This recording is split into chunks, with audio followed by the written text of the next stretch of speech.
Do you need an accountant when you're starting out as a property investor? I'm going to be answering that question in this video. Stay tuned.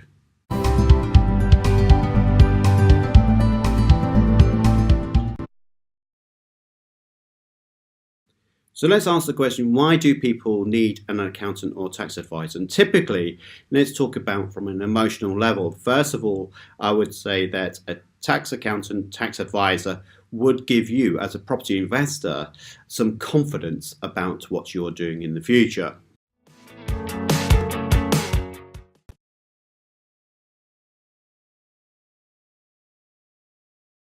Do you need an accountant on a retained basis, or will a one-off tax consultation benefit you? Well, let's think about this.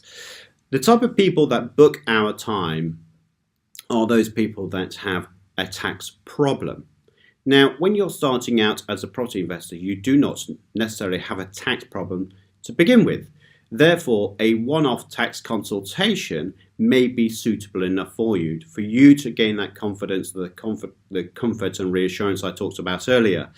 You do not need to pay an accountant on a retained basis because you're just paying them not to do anything at all. You might want to engage with a retained tax advisor or accountant when you've got tax bill to pay or when you're about to submit tax return.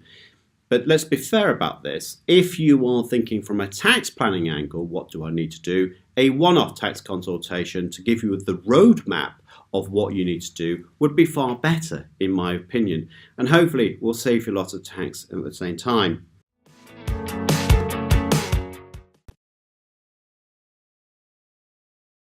I want to kind of talk to you about, do you need an accountant right now to help you with your tax returns and have a retained relationship to call into the office whenever you want? My argument to that will be no. If you've had a one-off tax call and you understand the roadmap in terms of your property investment journey, then that is sufficient. Do you need an accountant, therefore? The answer is probably not. The analogy I have here on my written piece of paper is no tax, no problem.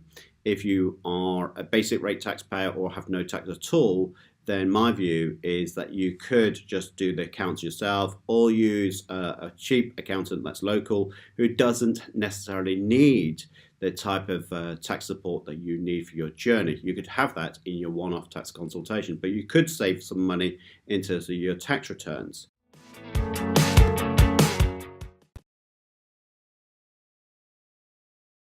Limited companies. A lot of people will say you need to start with a limited company, and there are some downfalls to limited companies. The reason why people want to start using a limited company is because of Section 24 and all the buy-to-let tax changes that are coming afoot. Well, my view, yes, there are some changes to the tax system, and wow, what a headache that is.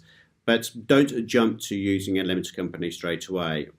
First of all, if you are not paying any tax, or you're a basic rate taxpayer, you are in a position whereby you may think you're saving some tax using a limited company structure, but you end up paying more mortgage interest rates as a percentage, and therefore you'll be paying a lot more mortgage interest costs, which if you look at the balance of saving tax, potentially not guaranteed, versus the guaranteed of paying more mortgage interest, well, that may scupper your plans altogether. Conversely, people that are high rate taxpayers are being advised to set up a limited company because they are high rate taxpayers.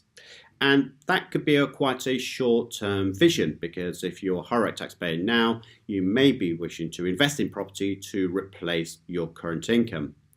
So therefore, what you may be in a situation of is that you set up a limited company to hold your property investments.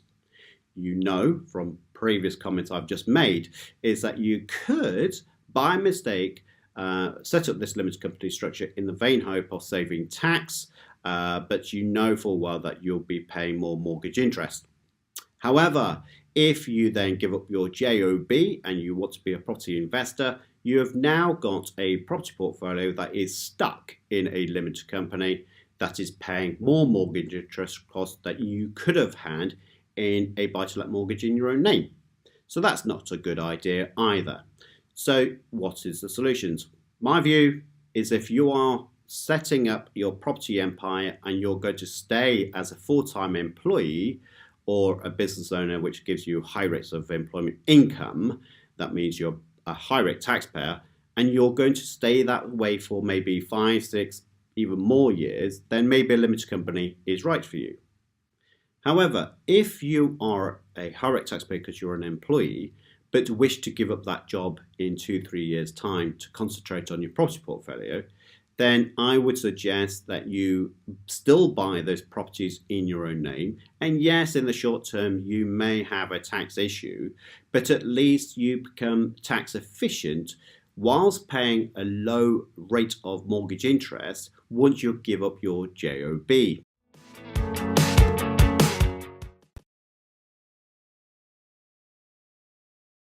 My view is that you may want to do a one-off tax call to get your planning to give you that comfort, confidence and reassurance, but don't have a retained accountant until you have purchased your property and you're about to do a tax return. At that point, I would suggest that getting an accountant on a retained basis does make sense.